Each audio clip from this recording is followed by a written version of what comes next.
Hello, good morning sa tanan nga nakadungog nining akong programa karon. Niya na punta, nakabalik na punta. Bisan tuon luyos sa kabisi sa atong pagkinabuhi dinhi sa kalibutan. Pero ato lang gyapon pasalamatan ang atong mahigugmaong Dios nga kanunay gyud siya mangita og pamaagi ulutsanan nga makabalik ta nining atong serbisyo karon. Today ay kumusta ko sa akong amigo nga si Ikson Elgerlito. Happy birthday nimo diha. I hope nga happy ang imong celebration karon. Enjoy ka sa imong birthday nga natawhan. Now siguro di na nato ni siya tason pa magampo sa ta before ta mag-start sa atong pinasahi nga mensahe nining takna sa kabuntagon karon. Dalaygon nga Dios tagiya sa among kinabuhi, among gipasalamatan pag-usab ang imong dakong gugma o grasya nga imong gihatagan karon sa tsansa sa pagtuon sa imong pulong. O Dios, amo na pong imbitaron ang imong balaan nga espiritu nga unta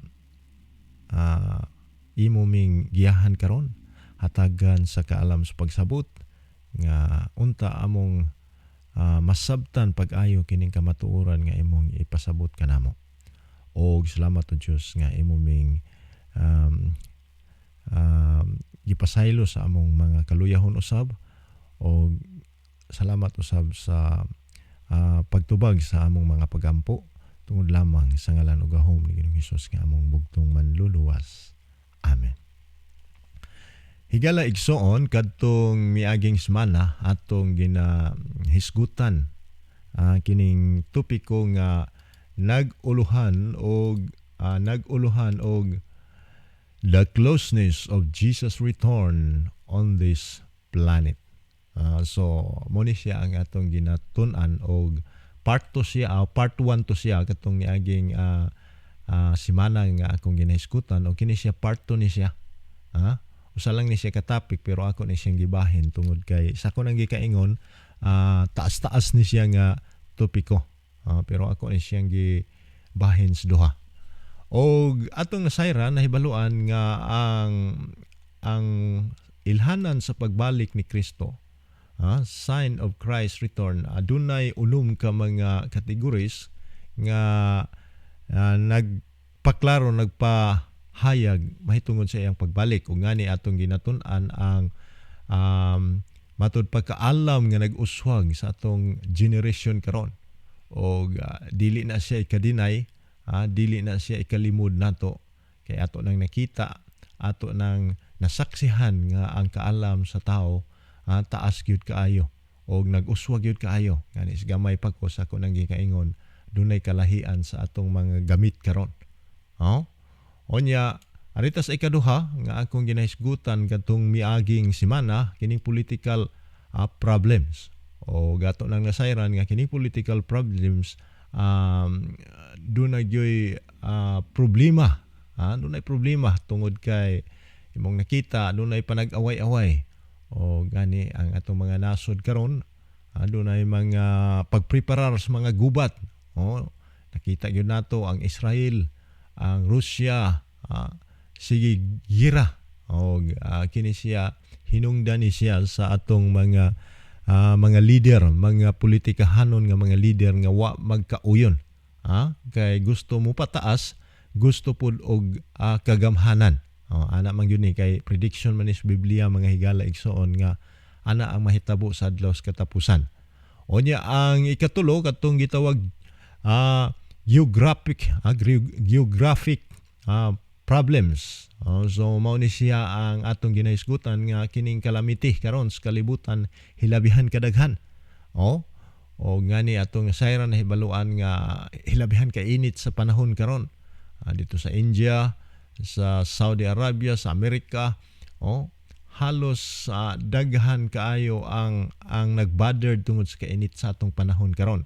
O sa ako nang gikaingon nga kini siya mag-uswag, magdaghan, magsigisigi nga sumala pas Biblia nga sama sa usa ka babae kuno nga nagbati.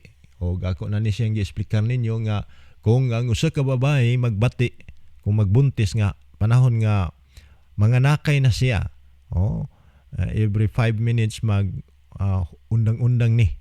Pero sa panahon nga ang usa ka babae hapit na gyud mogawas, sige na niya ang sakit sa iyang tiyan, hangtod gyud nga mogawas ang bata. Mao pud ni sa atong kapanahunan karon nga ang calamity mo istap lag kadali unya nanapod, hangtod gyud nga magdaghan ni siya, magdaghan o panahon pud niya na si Kristo mobalik na pudayon mga higala igsoon. O kini siya nagpaila nga we are nearing at the end,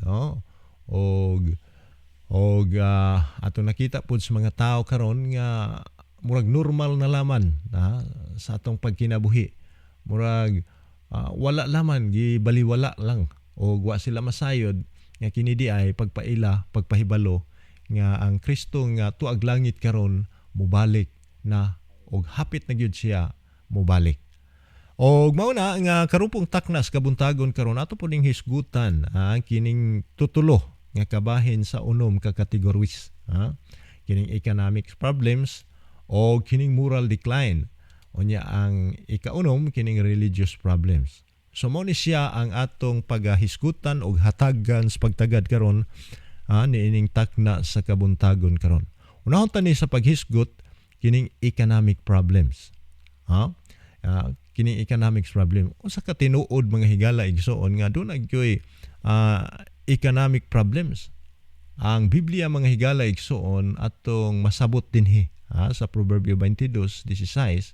Nag-ingon siya dinhi, whoever oppress the poor to increase his own wealth or give to rich will only come to poverty.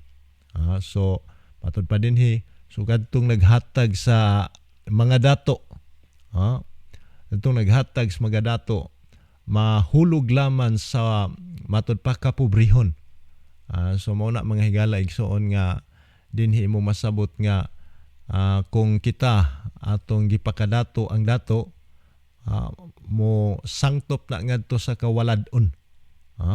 Mo sangtop na siya sa kawaladon. Ngano man, moabot mang panahon gyud nga malisod. Moabot gyud ang panahon nga wanay balyo ang kwarta. O kung ang dato mahimo pong mag-suffer, ang dato mahimong mapobre, ang resulta pod kita pod tanan nga mga pobre dinhi maapektuhan pud ta kay nag-agad man tas mga dato. Ang mga dato may naghatag og kontrolar dinhi sa kalibutan karon. Mao na nga mamiligro pod ang atong pagkinabuhi dinhi. Og sa ako nang gikaingon, ang kwarta mga higala igsoon moabot ang panahon nga wa na gyud balyo. Ngay panlabog, sumala pa sa James 5:2 og 3. Matod pa dinhi nga ang mga dato nga nagsib o nagtago sa kwarta kalaingon but pasabot wala na balyo ang ilang gipantaguan nga mga kayamanan o mga kwarta sa adlaw sa katapusan. So na ay gitawag og crisis sa adlaw sa katapusan. Og gani dinhi sa news mga higala igsoon ang Britain na bahoan na nila nga dunay something coming na pud nga crisis. Og nahinungnog ko niya itong 1929 nga ang United States of America mga higala igsoon nagka-eksperyensya og dako kayo nga crisis during the time. Og ngani ang mga tao in town luoy kaayo kay magsunod-sunod in town sila nga ngayo og mga pagkaon during the time in 1929. Og gani nasubli ni atong tuig 2008 nga halos daghang mga bank nga mi atake o na bankrupt during the time. Mao na mga higala igsoon nga mao ni nga ang nasud sa Britain ilang na sayran nga matod pa din ni Britain next financial crisis is coming. Mao ni siya. O gani imong makita din nga the Bank of England can already see the next financial crisis. Matod pa nila ang bangko sa England nakabaho na, nakita nila nga adunay something crisis is coming. O dinhi imo po makita nga ang mga experts sa economist, matod pa din why economists are warning of another US banking crisis. So siyempre kung ang Amerika nga nasod, doon ay something mahitabo sa atong marketing sa tibuok kalibutan, tanang nasod maapektuhan po ni. Gay kita nagkunik-kunik raman ta, na may gitawag world market. Mao ni nga nagwarning sila nga matod pa dinhi dunay something nga changes or banking crisis. O nahinumdum ko sa writings ni Mrs. White nga doon na kuno'y mga bangko nga failure sa adlaw sa katapusan before Kristo mubalik. So sani siya kapag paila, sani siya kapag pakita kanato nga mga pumupuyo din sa kalibutan nga di gyud ni siya forever ning atong economic karon. Og gani nakita nato ni karon ato na hibaluan nga dunay kausaban sa mga presyo. Sa una imbis kay barato pa pag abot gyud COVID-19, wa na gyud mo down ang atong mga price. O mo dahon ra gamay lang kaayo pero wa na mo balik sa normal nga price nga atong na-experiencehan before ang COVID-19. Human sa COVID-19, human sa gubat sa dihang naggira ang Russia, hangtod karon pastang tag-asa o pastang mahala sa mga paliton sa labi na sa atong gasolina karon. Kini siya mga higala igsoon, pagpaila nga nagkaduol ang atong crisis kalibutan. O ngani ingon din hilagi nga why economists are warning of another US banking crisis. So mao na mga higala igsoon nga isip-isipon ta ni. Dinhi pa nag-ingon dinhi March 2024 is making investor nervous. Matod pa dinhi nga ang mga investors kuno, mga businessman, kung imong basahon ning siyang articles, mga businessman, mga investors mibati sa kahadlok mga higala igsoon ni ining tuiga karon. Kay basin skalit matagamtaman kining crisis sa kalibutan. O ngani kung atong tan-awon ang Biblia, sakto ning ingos Biblia sa Revelation 18:11 nga ang mga business ingo pa dinhi, the merchants of the earth shall weep and mourn over her, for no man buyeth their merchandise anymore. Muna resulta mga higala igsoon nga moabot ng panahon kining mga investors, mga riches nga mga tao nga manghilak ni sila sa adlaw sa katapusan, tungod kay lagi wa na mo palit sa ilang paliton. Kinsa bagoy mo palit ni anang inyong mga paliton kung mahal na kaayo ang presyo, hindi na maka-afford ang mga pobre. Mao na nga akong i-challenge sa mga tao karon, magpalit-palit na lamang ang mga yuta. Kung ayaw gyud ninyo ibaligya ng inyong mga yuta, usa na siya nga makahatag og survivor or sa atong pagkinabuhi dinhi, labi na sa pagkaon. Kay anha ra ta mo kuhag pagkaon sa atong mga kayuta-yutaan. Ay kinigong yuta, dili ni mawala ang kwarta, mawala raman, maabot panahon nga wa na gyud value ng kwarta lagi.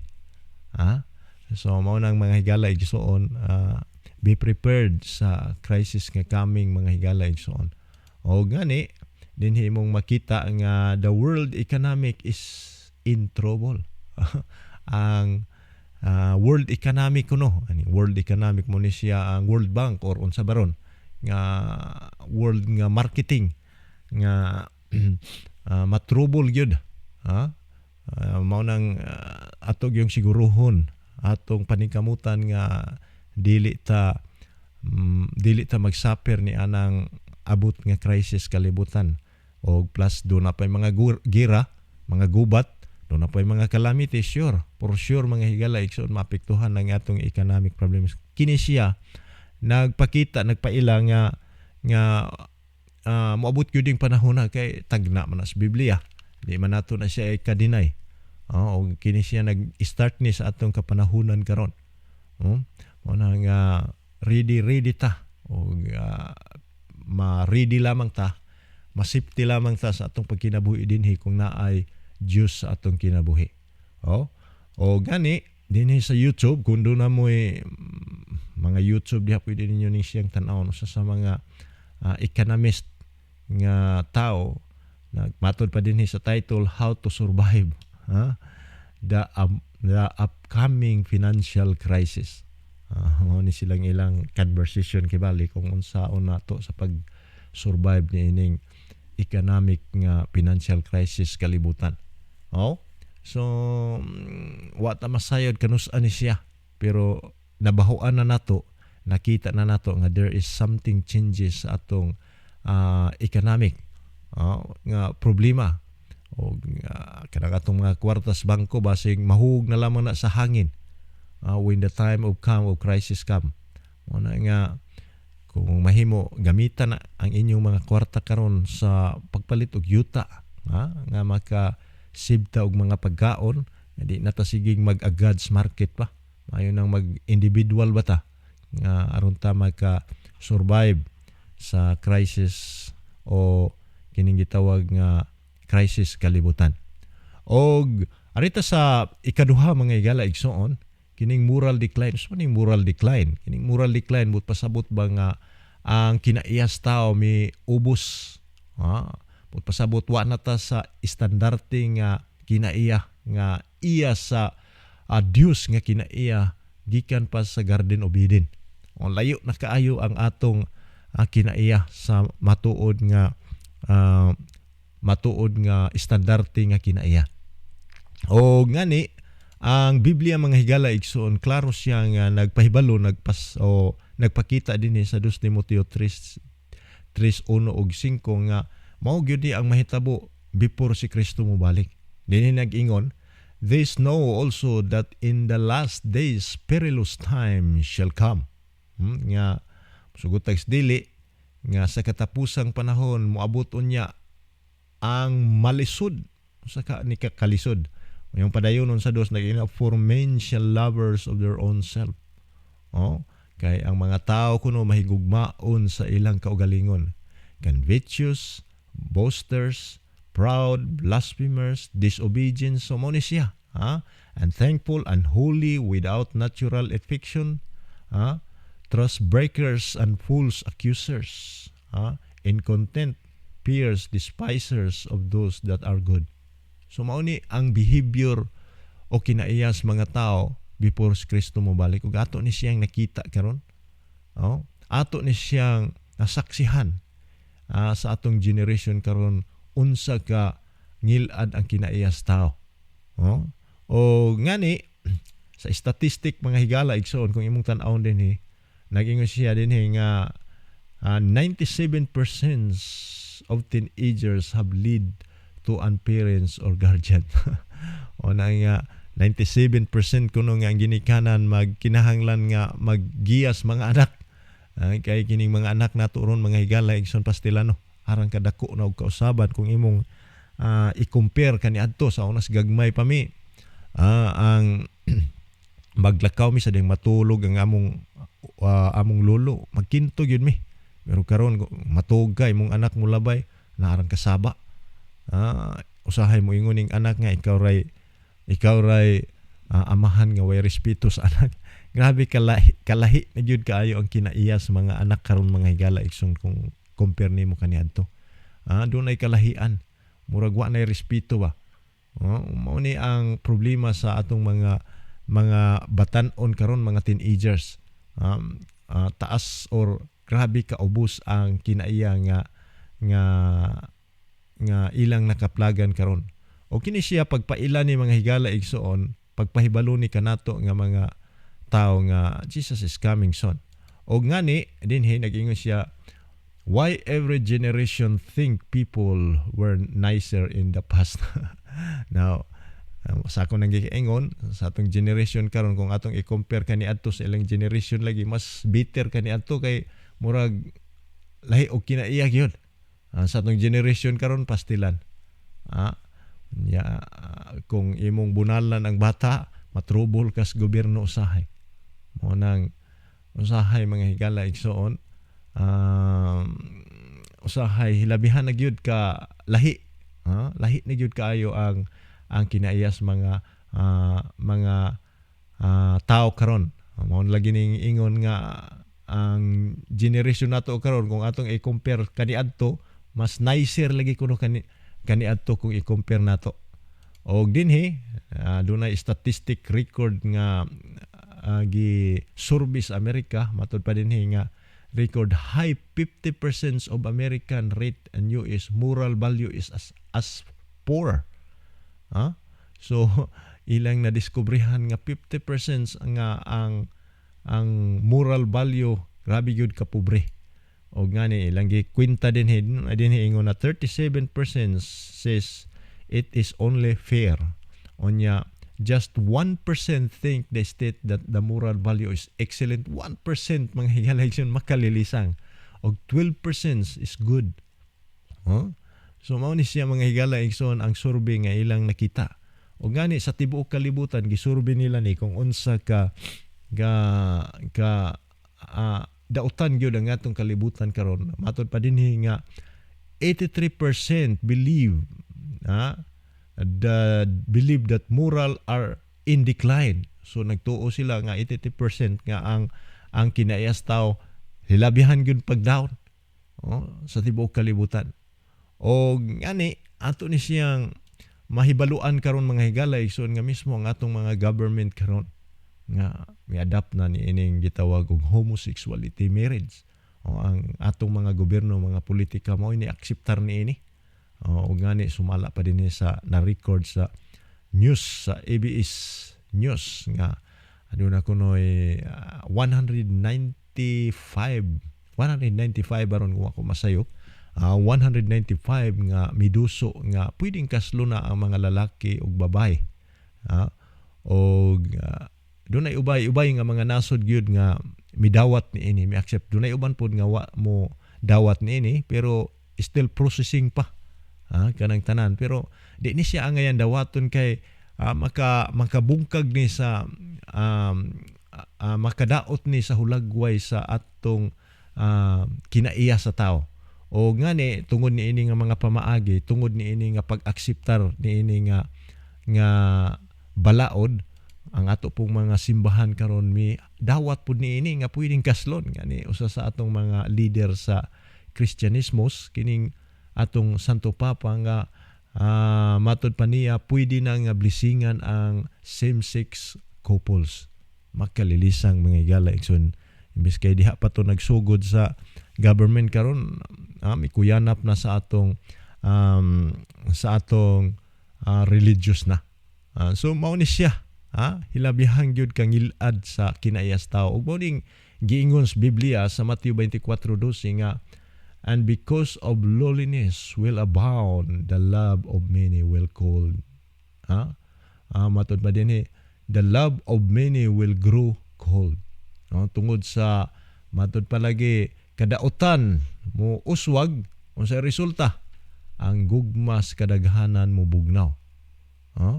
Ang gugma sa Dios mubugnaw mga higala igsoon wa nay gana tungod sa kinaiya nga atong mabasa sa 2 Timoteo 3:1 ug 5. Mao ni siya ang katumanan og hulagway sa adlaw sa katapusan. Og arita sa ikatulo unsa may religious problems. Siyempre mga higala igsoon ang 2 Timoteo 3:4 nag-ingon siya lovers of pleasure more than lovers of God. Klaro na mga higala igsoon nga ang pagkamahigugmaon sa kalingawan instead kuno sa paghigugmas Ginoo. So mao na ato na nakita karon nga magwali lang gani ta dinhi, mag-crusade lang ta ambot kung dunay tulo kabuok nga mutambong. Pero taparan og kanang mga kalingawan ibutang tag basketball, pastila na puno ang gym.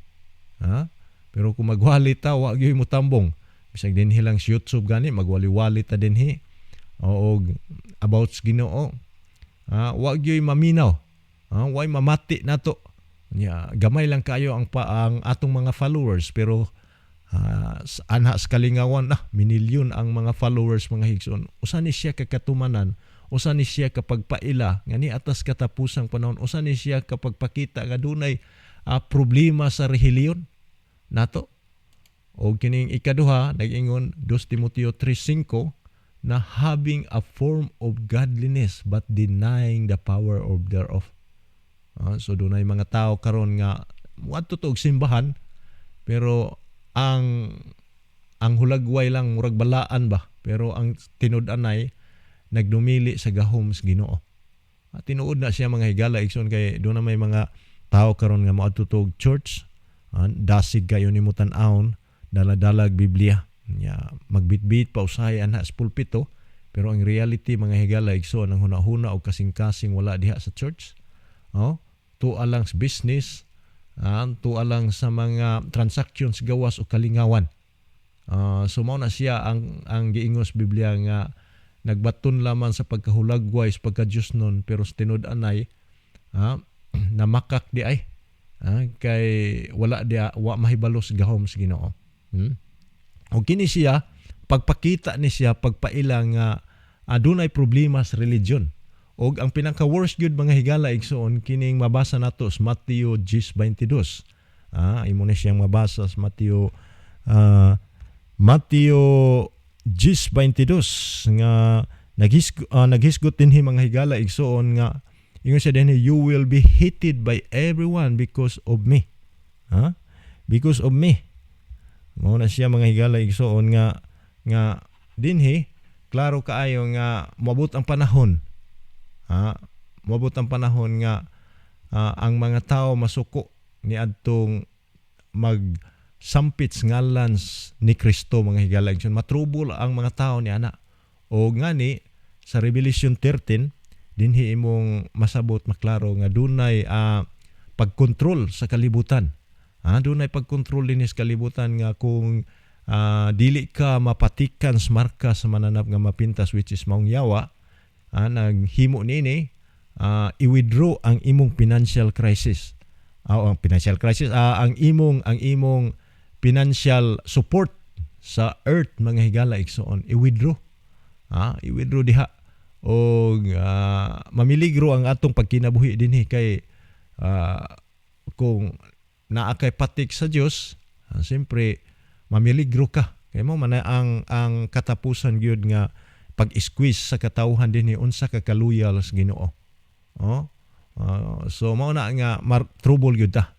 Og ato na ni siyang na-experiencehan karon, ato na ni siya nakita. By the way, ako ni siyang hisgutan kung ato ra ni siyang malabyan nga topic kung unsa nang markas mananap nga mapintas o kinsa ning mga tao nga nagsimba usab sa Dios. So ato na siyang malabyan nga topic mga higala igsoon.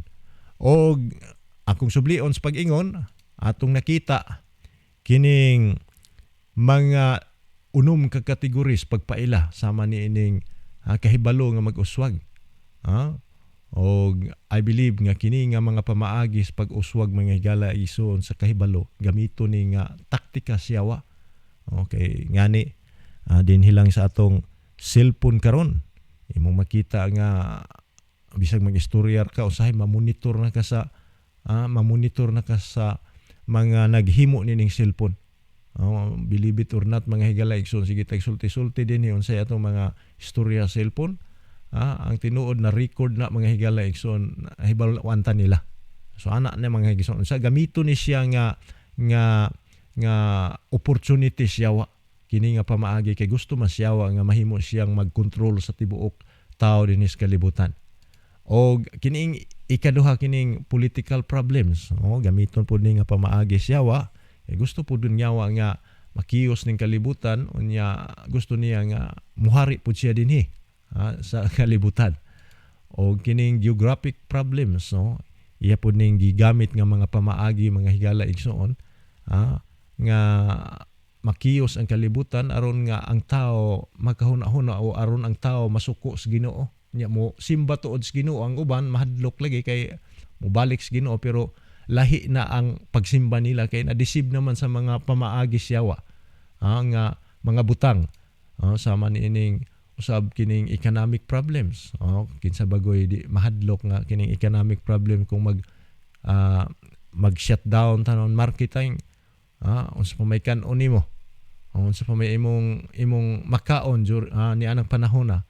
O ang yawa gamiton po di siya o gamiton niya ni nga pamaagi aron makontrolar niya ang tibuok kalibutan labi na sa economic. Damay tagna daan sa Revelation 13 lagi nga siya mo kontrolar sa mga dato, mga pobre. Kung walay patiks markas mananap, di ka kapalit, di ka kapamaligya. So imo makita, masabot nimo diha nga naningkamot ang yawa nga kining economic nga problem sa kalibutan.